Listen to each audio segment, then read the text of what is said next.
Hello, ഇത് സുജാത ചേച്ചിയുടെ number അല്ലേ? ഇതാരാ ഇത്? ഞാൻ മായയാ, ചെന്നിത്തലയിലുള്ളേ. ചെന്നിത്തല എന്ന് പറയുമ്പോ ചെന്നിത്തല എവിടെയായിട്ട് വരും? ഇത് സുജാത ചേച്ചിയുടെ നമ്പർ അല്ലേ? അല്ല, സുജാത എന്ന് പറഞ്ഞാൽ എനിക്കറിയത്തില്ല. ഞാൻ അപ്പുവാ. സോറി, നമ്പർ മാറിപ്പോയ കേട്ടോ. അല്ല വെക്കലേ ചേച്ചി, ഒരു കാര്യം ചോദിക്കട്ടെ. ഹലോ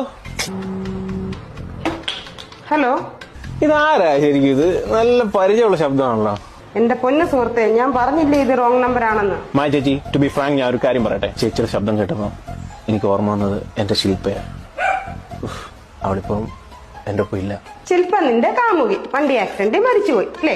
ആ, ഇതാരാ ശരിക്കും? എനിക്ക് അറിയാവുന്ന ആരാണ്ടാണല്ലോ. നിനക്ക് പ്രായം ഒരു 30-നും 35-ന്റെ ഇടയ്ക്ക്. അയ്യോ, കറക്റ്റാ. ഇതാരാ ചേച്ചി? കറക്റ്റ്. ഏത് മായ ചേച്ചി ഇത്? എടാ, നിന്റെ മുളഞ്ഞ വർത്താനം കേട്ടറിയാം നീ ഗതി പിടിക്കാത്ത 90-ലെ ഏതോ ഒരു തൊലിയർമണിയനാണെന്ന്.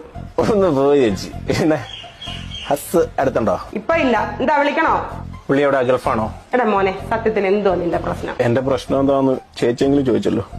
എനിക്ക് ആരുമില്ല ചേച്ചി, എനിക്ക് ആരുമില്ല. എനിക്കറിയാം ചേച്ചിക്ക് എന്നോട് സംസാരിക്കാൻ നല്ല താല്പര്യമുണ്ട്. എനിക്ക് ചേച്ചി വിളിക്കത്തില്ല.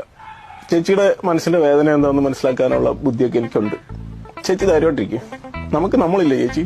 ഞാൻ ഒരു കാര്യം ചോദിക്കട്ടെ, ചേച്ചി ഇപ്പം ചുരിദാർ കളറ് മജന്ത, ഇനി വേറെ വല്ലതും അറിയണോ? എടിക്കളി. എന്നാ വേറെ കാര്യം ചോദിക്കട്ടെ, അതിന്റെ അടിച്ച് നിന്റെ ചെവിക്കല് പൊട്ടിക്കും. വെച്ചിട്ട് മാറി കെട്ടിയതാ.